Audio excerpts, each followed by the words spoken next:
다니엘서 7장 15절에서 28절까지 우리 한 절씩 교독하여 하나님 말씀 봉독하겠습니다. 다니엘서 7장 15절에서 28절, 구약의 1245쪽에 있습니다.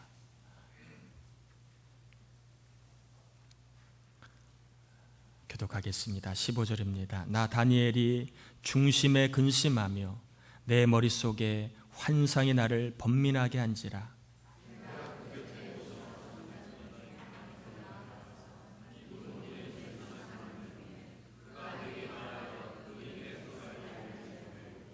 그 내 큰 짐승은 세상에 일어날 내 왕이라.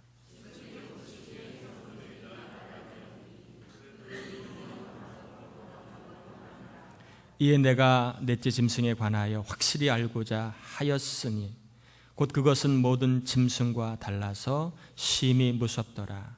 그 이는 쇠요 그 발톱은 노치니 먹고 부서뜨리고 나머지는 발로 밟았으며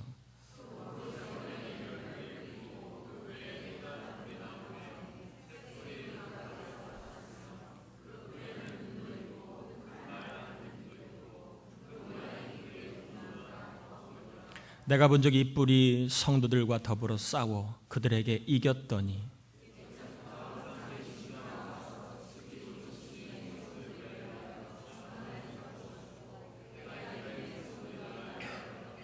모신 자가 이처럼 이르되 넷째 짐승은 곧 땅의 넷째 나라인데 이는 다른 나라들과는 달라서 온 천하를 삼키고 밟아 부서뜨릴 것이며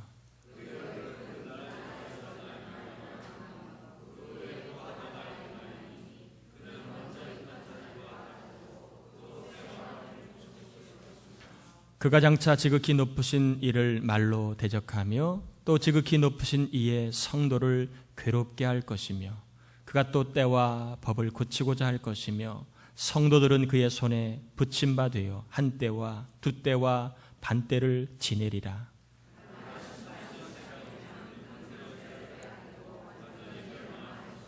나라와 권세와 온 천하 나라들의 위세가 지극히 높으신 이의 거룩한 백성에게 붙임 바 되리니 그의 나라는 영원한 나라이라. 모든 권세 있는 자들이 다 그를 섬기며 복종하리라. 그 말이 이에 그친지라. 나 다니엘은 중심에 번민하였으며 내 얼굴빛이 번하였으나 내가 이 일을 마음에 간직하였느니라. 아멘. 아멘. 우리 옆 사람하고 인사 한번 나눌까요? 잘 오셨습니다. 다시 한번 인사할까요? 축복합니다. 오늘은 계시라고 하는 제목으로 하나님 말씀을 전하겠습니다. 공부를 하고 그리고 나이를 먹으면 알 수 있는 게 참 많아요. 배우면 아는 게 참 많이 있습니다. 또 인생을 살다가 보면 또 체득하는 배우는 게 참 많이 있어요.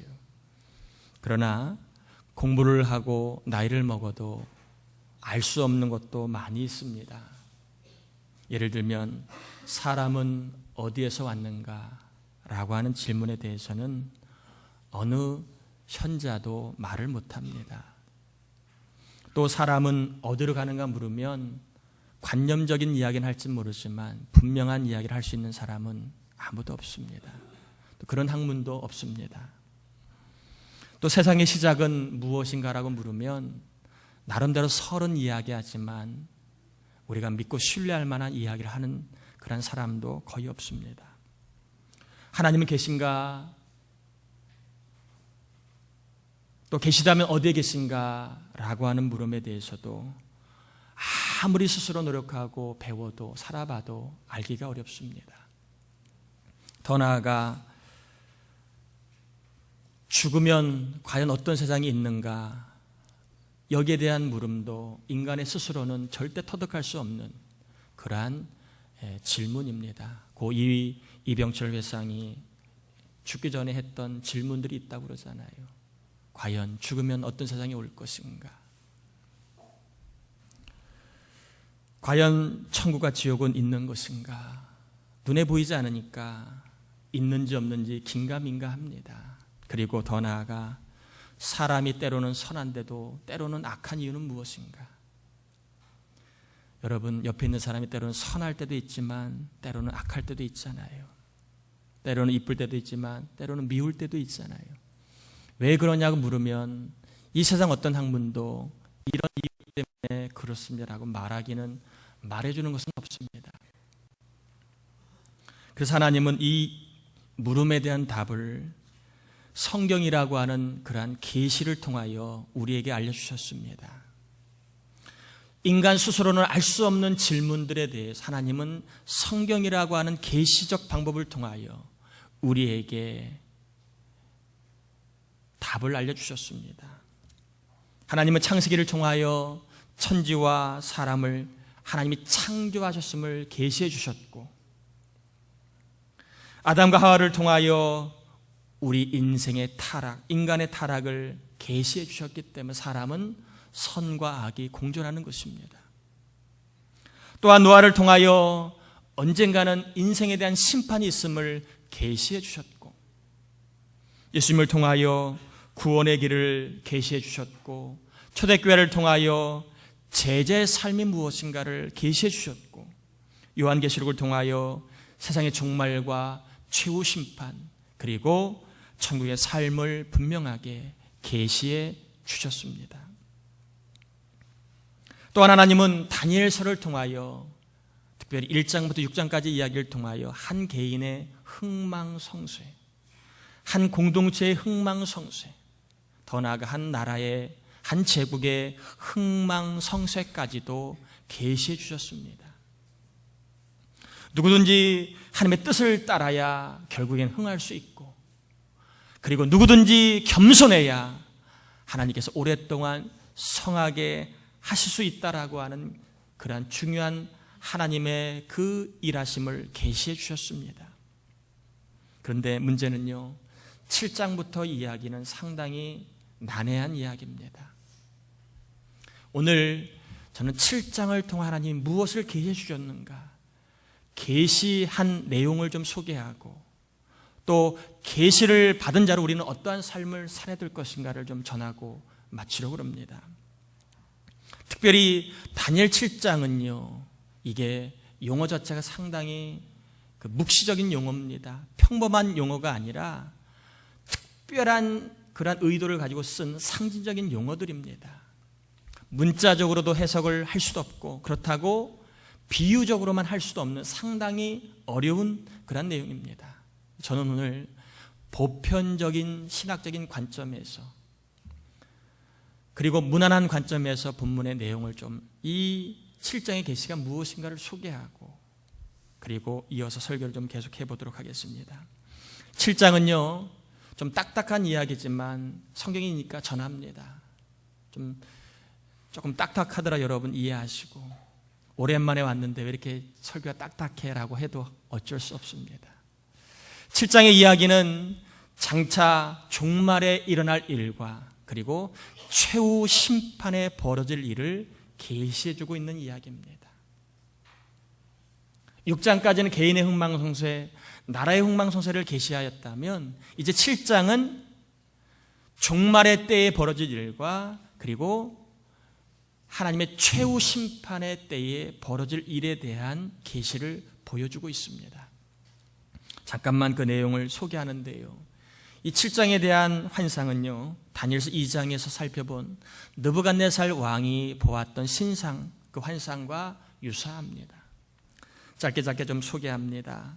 여러분, 7장의 2절에 보면 환상을 보았는데 하늘의 네 바람이, 여기서 하늘의 네 바람은 하나님의 통치를 알려주는 신적인 천사들, 영적인 천사들 이야기합니다. 그들이 이제 큰 바다로 몰려 불더니, 큰 바다는 세상을 상징합니다. 무슨 얘기냐 하면 하나님의 이제 계시를 천사들이 세상에 전달해 준다는 이야기입니다. 그런데 어떤 내용입니까? 큰 짐승 넷이 바다에서 올라왔다. 바다는 대부분 다 세상을 상징합니다. 즉, 이 세상에 큰 짐승 넷이 등장할 것을 이야기합니다. 그러면 큰 짐승이 뭐냐가 이제 4절부터 한 절씩 소개를 하고 있는데, 4절에는 큰 짐승 중에 첫 번째 짐승이 나와 있는데 무슨 모양 같다고 얘기합니까? 사자 모양 같다. 그리고 날개가 독수리 날개를 가졌다. 이건 다 상징입니다. 사자와 같다는 말은 용맹스럽다. 독수리 날개를 가졌다는 말은 그가 하는 일이 굉장히 빠르게 진행된다. 그것을 상징하는 이야기인데 이 첫 번째 짐승은 바벨론 제국을 상징하는 것입니다. 역대 제국 가운데 가장 강력했던 제국, 바벨론 제국을 상징합니다. 이 바벨론 제국은 동물의 왕 사자처럼 주변 나라를 용맹스럽고 빠르게 정복하여 다스리지만 그러나 그 용맹스럽던 나라도 바벨론의 느부갓네살 왕이 죽자 나라가 이제 평범한 나라로 전락할 것에 대한 환상입니다. 그 다음에 두 번째 짐승은 5절에 나와 있지요. 이제는 곰과 같다고 얘기합니다. 그런데 특징이 나와 있죠. 몸이 한쪽으로 들렸다고 되어 있습니다. 그리고 그 입 사이에는 갈빗대를 3대나 물었다고 되어 있습니다. 이 곰은요, 메대와 바사 제국을 상징합니다. 바벨론 제국에 이어서 세상을 호령했던 메대와 페르시아 제국을 상징합니다. 사자보다는 열등한 곰이지만 그래도 제국이었습니다. 바벨론보다 조금 국력이 약하니까 메대랑 바사라고 하는 나라가 합쳐서 제국을 이뤘다는 이야기입니다. 그런데 한 발을 들었다는 이야기는 결국에는 두 나라로 출발했지만 한 나라가 더 강하여 한 나라를 이제 정복했다, 그런 이야기입니다. 그리고 이 나라가 얼마나 탐욕스러운지 입에 갈빗대 하나를 물고도 만족하지 못해 3개나 물을 정도로 탐욕스럽게 세상을 정복하고 착취할 것에 대한 그러한 상징입니다. 세 번째 짐승은요, 이제 나와 있지요. 6절에 나와 있습니다. 표범 같다라고 되어 있고, 이 세 번째 짐승은 머리가 넷이고 그리고 등에는 날개가 넷이라고 소개합니다. 세 번째 짐승은 헬라 제국을 상징합니다. 비록 사자나 곰처럼 힘이 세고 용맹스럽지 못하지만 표범처럼 민첩하다는 거예요. 실질적으로 이 헬라 제국은요, 이 세상을 정복하는데 13년밖에 걸리지 않았습니다. 알렉산더 제왕이 세상 제국을 형성하는데 13년 단시간 내에 제국을 형성할 정도로 표범처럼 날래게 제국을 형성할 것이라는 그러한 이야기입니다. 그런데 이 나라도 결국에는 알렉산더의 죽음으로 머리가 넷이 되었다는 말은 나라가 네 나라로 분열되었다, 그런 이야기입니다. 마지막으로 나온 짐승은 7절에 나와 있지요. 그 짐승의 이름이 나와 있어요, 안 나와 있어요? 나와 있지 않아요. 이 얘기는 무슨 얘기냐 하면 이 짐승이 얼마나 대단한지 이 세상에 어떤 짐승으로도 비유할 수 없을 정도의 짐승이라는 것입니다. 얼마나 강력한지요. 이빨이 쇠로 된 큰 이빨을 가지고 있다고 합니다. 무엇이든지 짓밟을 수 있고 무엇이든지 부서뜨릴 수 있는 그러한 강력한 힘을 갖고 있는 제국을 이야기하는데, 이 제국은 바로 로마 제국입니다. 근데 이 로마 제국은 복수심과 탐욕에 물타서 나라를 정복하고 그리고 백성들을 학살하는 그러한 일에 그들의 용맹스러움을 사용했다는 것입니다. 이상이 살펴본 다니엘이 본 제국에 대한 환상들입니다. 그런데 이어서 나오는 환상이 있습니다. 여러분 한번 7절 하반절을 볼까요? 이 짐승은 로마 제국을 상징합니다. 강력한 이빨을 가진 짐승이 전에 모든 짐승과 다르고 또 뭐가 있다고요? 10뿔이 있다. 근데 8절에 보니까 그 뿔 사이에 뭐가 나 있다고요? 작은 뿔이 있다. 자, 10뿔이 있는데 그 사이에 10뿔 사이에 작은 뿔이 있다. 여러분 작은 뿔에다가 좀 이렇게 네모를 치시고 쓸 수 있으면 쓰세요. 적그리스도. 이 작은 뿔은 적그리스도를 상징합니다. 이제 로마 제국 이후부터 예수님 재림할 때까지를 종말로 봅니다. 그 시대의 통치자가 바로 이 작은 뿔이라는 것입니다. 이 작은 뿔 적그리스도가 로마 제국 이후에 주님이 다시 재림할 때까지 이 세상을 뭐 한다고요? 통치하고 있다는 것입니다. 이 적그리스도는 사단으로부터 권세를 부여받아 사람들의 인격 속에 역사합니다. 사람의 지성, 사람의 감정, 사람의 악한 의지 가운데 들어와서 역사하여 뭘 한다고요? 사람을 교만하게 만들고 그리고 하나님을 대적하게 만드는 일을 합니다. 이게 이 작은 뿔 적그리스도가 종말의 때에 행하는 일입니다. 또한 이 작은 뿔이 얼마나 권세가 많은지 자연계까지도 바꿀 수 있습니다. 그리고 사람의 양심까지도 변화시켜서 타락시켜서 사람들을 미혹하고 협박하고 하나님을 대적하고 우상을 숭배하며 그리고 성도들을 핍박할 것임을 보여주고 있습니다. 21절에 이렇게 되어 있지요. 내가 본 적 이 뿔이 즉 적그리스도가 성도들을 이겼다라고 되어 있습니다. 얼마나 환란이 큰지를 알 수 있겠죠. 25절 보니까 그가 장차 지극히 높으신 이를 말로 대적하며 또 지극히 높으신 이의 성도를 괴롭게 하며 그가 또 때와 법을 고치고자 할 것이다. 적그리스도가 주님이 오시는 그날까지 성도들을 그냥 두지 않는다는 거예요. 끊임없이 괴롭게 한다. 얼마나 억울하면 주님이 다니엘서에 이렇게 되자 주님이 오시면 우리의 성도의 원한을 풀어주겠다. 얼마나 어려움이 극심하면 하나님이 재림하는 그날 원한을 풀어주겠다라고 할 정도로 적그리스도가 강하게 역사할 것임을 이야기합니다. 그런데 또 환상이 이어집니다. 자, 처음엔 네 제국에 대한 환상, 그 다음에 네 제국 이후에 작은 뿔이라고 하는 적그리스도가 종말의 때 어떻게 일할 것인가 환상이 나와 있고, 그 다음에 마지막 환상입니다. 무슨 얘기냐 하면 마지막 환상은 이제 하나님의 심판이 벌어지는 환상입니다. 자, 하나님이 심판을 하시는데 한때, 두때, 반때라고 하는 그러한 쉽지 않은 용어가 나와 있습니다. 25절에 나와 있지요. 그래서 이걸 한때가 몇 년이다 풀어 설명하는 사람도 있는데 아직은 의견이 모아지지 않았습니다. 그냥 한때, 둔때, 반때는 종말의 때라고 보시면 됩니다. 주님이 재림하시기 전까지의 시간대를 여러분 한때, 두때, 반때라고 보시면 되지 특정하게 몇 년이다 그리고 어느 기간이다라고 하는 것은 상당히 위험하고 조심스럽습니다. 여러분들이 과연 한때, 두때, 반때는 몇 때냐, 몇 년이냐라고 하는 물음보다는 전체 환상 가운데 주님이 재림하시는 날까지의 시간대를 상징적으로 표현한 수다 이렇게 보시면 됩니다. 심판의 때의 특징이 나와 있죠. 여러분 10절에 보니까 주님이 심판할 때에 뭘 펴놓고 심판하지요? 10절에 나와 있죠. 뭘 펴놓고 심판합니까? 예? 무슨 책을 펴놓고 심판해요?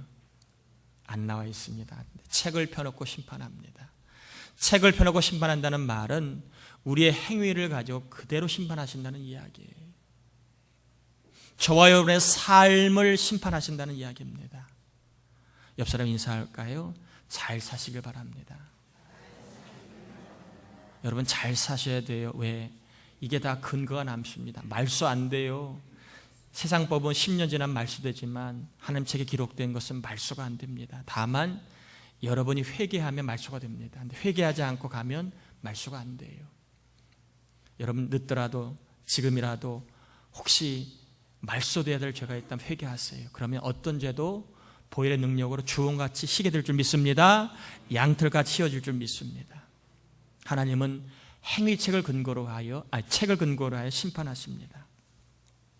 또 심판의 결과가 어떤 일이 벌어집니까? 18절 한번 볼까요? 심판의 결과입니다. 같이 한번 읽어봅니다. 지극히 높으신 이의 성도들이 나라를 얻으리니 그 누림이 영원하고 영원하고 영원하리라. 자, 이 말은 뭔 얘기냐 하면 심판의 결과 성도들은 천국에 들어가서 영원히 산다 그런 이야기입니다. 반면에 26절에 보니까 적그리스도와 그를 따르는 무리들은 어떻게 된다고요? 완전히 멸망하여 지옥불에 던져진다 이걸 말합니다. 이상이 다니엘 7장이 계시된 환상들을 살펴봤습니다. 네 나라의 제국의 그러한 앞으로 될 일, 그리고 종말의 때 적그리스도가 어떻게 일할 것인가, 그리고 최후의 심판 때 어떤 일이 벌어질 것인가를 환상으로 다니엘이 보았습니다. 그러면 이 다니엘 7장의 계시를 통해 하나님이 저와 여러분에게 주시고자 하는 메시지가 뭔가 하는 것입니다. 그저 남의 이야기, 다니엘의 이야기, 나와는 별로 무관한 이야기로 비춰줄 수 있지만 성경은 항상 저와 여러분에게 주시는 메시지이고, 성경은 남의 이야기가 아니라 나에게 주시는 이야기입니다. 그렇다면 이 다니엘서 7장을 통하여 하나님은 저와 여러분에게 무엇을 말씀하시는가? 첫 번째 따라해 볼까요? 생명책에 이름이 기록되어야 한다. 다니엘 7장의 계시를 통하여 우리에게 주시는 말씀은요, 뭐니 해도 생명책에 이름이 기록되어야 한다는 것입니다. 생명책에 이름이 기록된 사람만이 천국에 들어가고 영생을 얻을 수 있습니다. 성경은 생명책에 기록되지 못한 사람은 영원한 지옥의 불못에 들어간다라고 요한계시록 20장 15절 이렇게 이야기합니다. 누구든지 생명책에 기록되지 못한 사람은 불못에 던져지리라.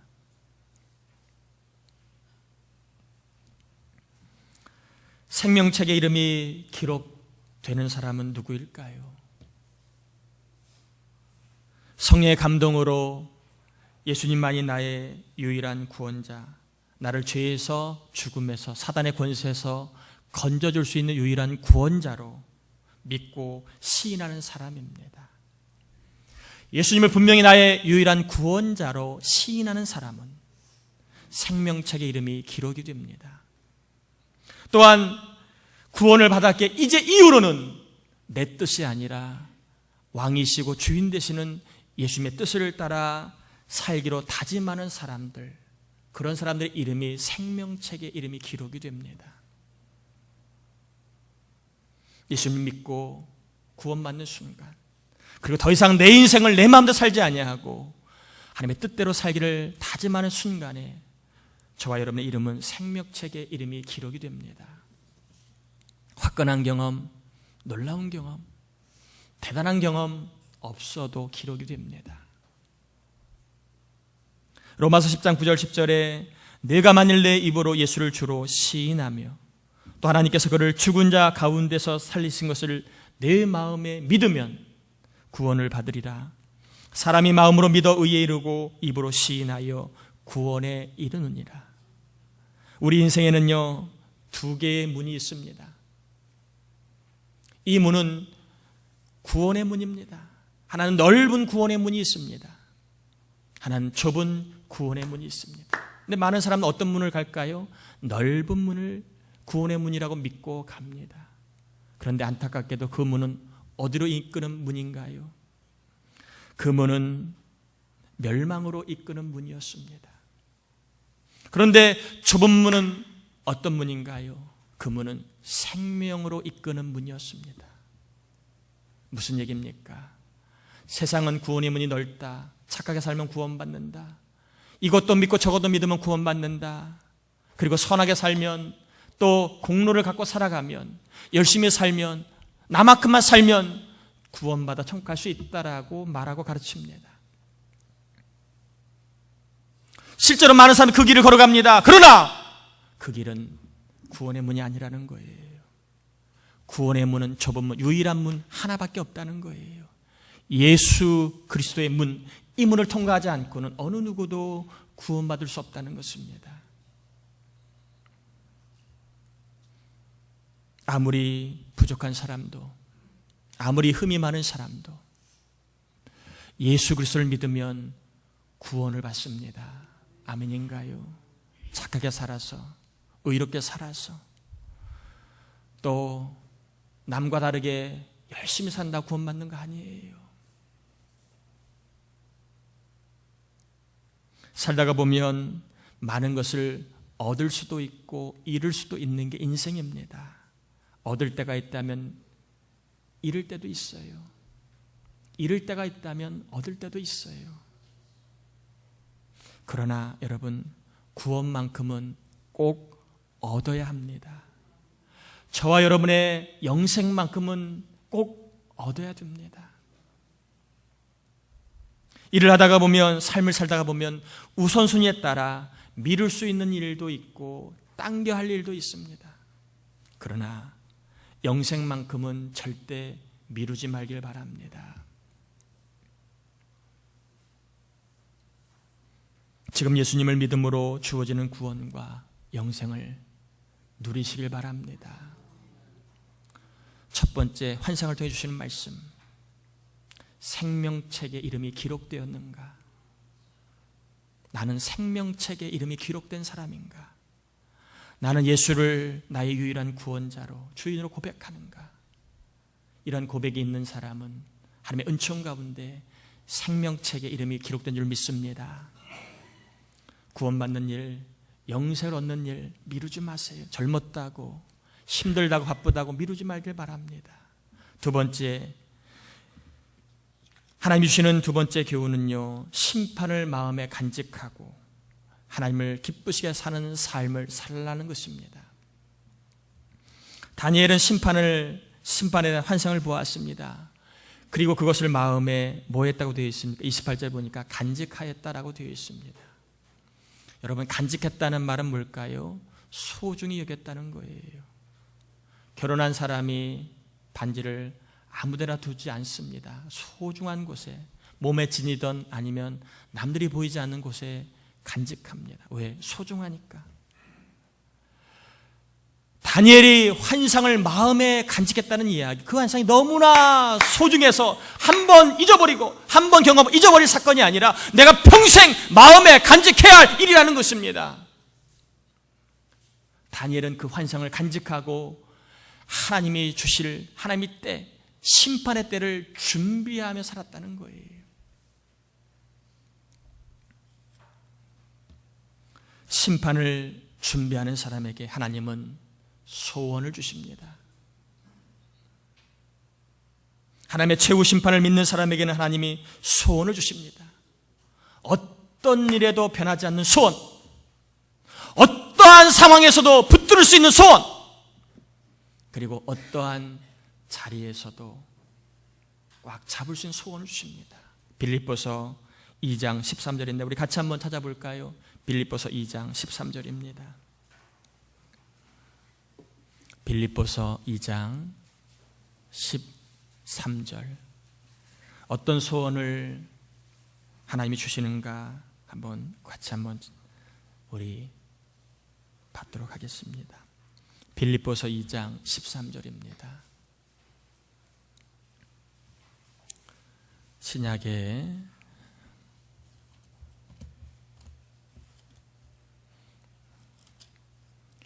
(320쪽에) 있습니다. 같이 한번 읽어보겠습니다. 너희 안에서 행하시는 일은 하나님이시니 자기의 기쁘신 뜻을 위하여 너희에게 소원을 두고 행하게 하시느니라. 자, 심판을 믿고 최후 심판을 준비하는 자에게는 하나님이 소원을 주시는데 어떤 소원을 주십니까? 어떤 소원을 주실까요? 하나님을 기쁘시게 하는 삶에 대한 소원을 주십니다. 왜 그런가요? 따라해볼까요? 하나님을 기쁘시게 하는 삶에는 상급이 있다. 하나님이 저와 여러분에게 상급을 주시려고 하나님을 기쁘시게 하는 소원을 주신다는 거예요. 저는 확신합니다.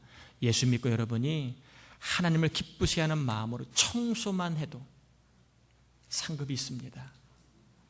여러분, 예수님 믿고 하나님을 기쁘시게 하는 마음을 집에서 설거지만 잘해도 여러분 상급이 있습니다. 설거지하며 먹기만 하고 설거지는 안 해. 그러지 마세요. 밥값도 못하네. 그러지 마세요. 설거지하면서도 하나님을 기쁘시게 하는 마음으로 설거지하면 상급이 있습니다. 예수 믿는 사람이 하나님을 기쁘시게 하는 마음을 가지고 말 한마디에도 상급이 있습니다. 섬겨주어도 상급이 있습니다. 착한 일에도 상급이 있습니다. 하나님을 기쁘시게 하는 일에는 반드시 상급이 있음을 기억하시고 하나님을 기쁘시게 하는 삶을 여러분 이제 가정에서, 교회에서, 일터에서 살아가기를 축복합니다. 결코 인생을 그냥 왔다 그냥 가는 거야, 세상에 헛된 가르침에 속지 마시고, 죽어봐야 알지, 그러한 잘못된 이야기에 넘어가지 마시고, 계시된 하나님 말씀 믿으시고, 여러분 심판의 때를 준비하며 바쁘고 힘들고 어려워도 내가 있는 자리에 하나님을 기쁘시게 할 것이 무엇인가 하나님께 구하시며, 작은 것 하나도 하나님을 기쁘시게 하는 마음으로 설거지하고 일하고 봉사하고 섬길 수 있기를, 그리하여 상급받는 삶을 살기를 축복합니다. 말씀을 정리합니다. 지금까지 어떤 삶을 살아왔는지도 중요하지요. 그러나 앞으로 어떻게 살 것인가는 더욱 중요합니다. 예수님 믿음으로 생명책에 이름이 기록되는 구원의 복, 영생의 복을 꼭 누리시기를 축복합니다. 여러분 가운데 오늘 교회 처음 남도 있습니다. 이때에 하나님 주신 말씀을 여러분 꼭 받으시고 구원의 복, 영생의 복을 꼭 누리시길 바랍니다. 또 어떤 상황, 어떤 여건 하에서도 하나님을 기쁘시게 할 수 있습니다. 하나님을 기쁘시게 하는 소원을 갖고 살다가 하나님께서 일을 통해 주시는 상급, 자녀를 통해 주시는 상급, 섬김과 헌신을 통하여 주시는 상급, 교회를 통하여, 주의를 통하여 주시는 상급을 누리시기를 예수님의 이름으로 축원합니다. 우리 나주님의 기쁨 되기 원하네. 하나님을 기쁘시게 하려고 하는 소원을 달라고 기도하는 마음으로, 또 내가 주님을 기쁘시게 할 일이 무엇인가를 묻는 마음을 가지고 우리 상급받는 삶을 소망하며 찬양합시다.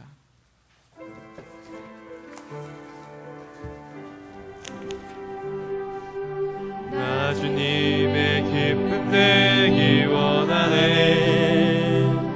내 마음을 새롭게 하소서. 새 무대가 되게 하여 주사 주님의 빛 비추게 하소서. 내가 원하는 이 소원 하나님이 주길 바랍니다. 하나님을 기쁘시게 하는 소원을 하나님이 우리 모두에게 주길 바랍니다. 되는 것, 내가 원하는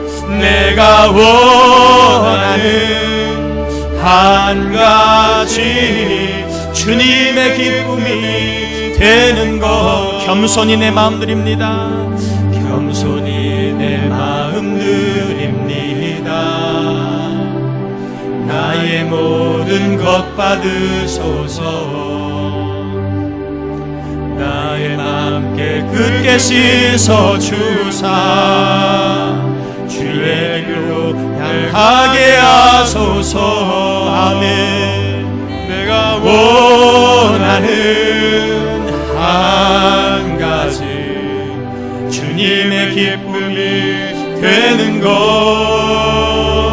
내가 원하는 한 가지 주님의 기쁨이 되는 것. 이 시간은 중보기도 했으면 좋겠습니다. 우리 가운데 교회를 나와 처음 예배드리는 분들이 있습니다. 하나님 감동 주셔서 구원자 예수 그리스도를 믿고 오늘 이 예배가 하늘 생명책에 이름이 기록되는 사건이 임할 수 있도록 예수 믿을 영혼들에게 예수를 믿는 믿음을 주시옵소서. 기도해 주시길 바랍니다. 그리하여 주님과 함께 영원한 생명을 누릴 수 있도록 하나님 은혜를 베풀어 달라고 기도해 주시길 바랍니다. 또한 예수 믿는 자들은 심판을 준비하며 내가 있는 곳에서 몸과 마음과 물질로 하나님을 기쁘시게 하는 삶이 있습니다. 하나님 이제 이후로 상급받는 삶을 준비하며 하나님 기쁘시게 하는 삶을 살 수 있도록 은혜를 달라고, 또 하나님 기쁘시게 하는 삶이 무엇인가를 보여달라고 우리 같이 기도하셔서 상급받는 삶을 준비할 수 있도록 우리 함께 이 시간 기도하겠습니다. 하나님 아버지 감사합니다.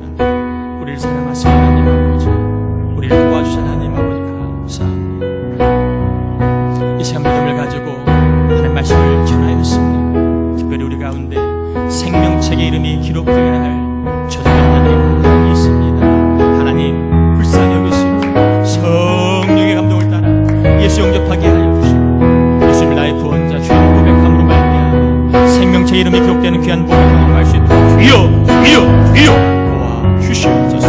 그래 구원의 생명의 복, 영생의 복을 함께 도와주시옵소서. 주님과 함께 두려워하고 놀라지 않는 삶을 살게 하시고 주님과 함께 당신 날개치러 올라가는 삶을, 부족함이 없는 삶을 살게 도와 주시옵소서. 특별히 예수 믿는 우리 가운데는 심판을 준비하는 삶을 살고 있음에 아버지 다시 한번 하나님의 그 심판대 앞에 상급받는 삶을 준비할 수 있도록 아버지는 우리에게 하나님 기쁘시는 삶이 무엇인가를 기도합니다. 하나님 기쁘시는 삶이 무엇인가를 깨닫게 도와주시고 하나님 기쁘시는 삶이 무엇인가를 알려주셔서 가정 일터에서 교회에서나 우리가 주 예수의 이름으로 하나님 기쁘시는 삶을 살 수 있도록 도와주셔서 우리가 모두가 상급받는 삶을 살게 도와 주시옵소서. 감사합니다. 감사합니다. 감사합니다. 상급받는 삶을 준비하는 우리 모두가 되게 하여 주옵소서. 하나님, 생명책의 이름이 기록되어야 할 사람이 아직 많이 있습니다.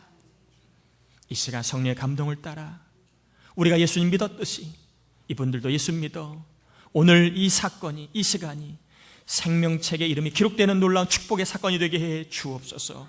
영생을 얻는 사건이 되게 해 주옵소서.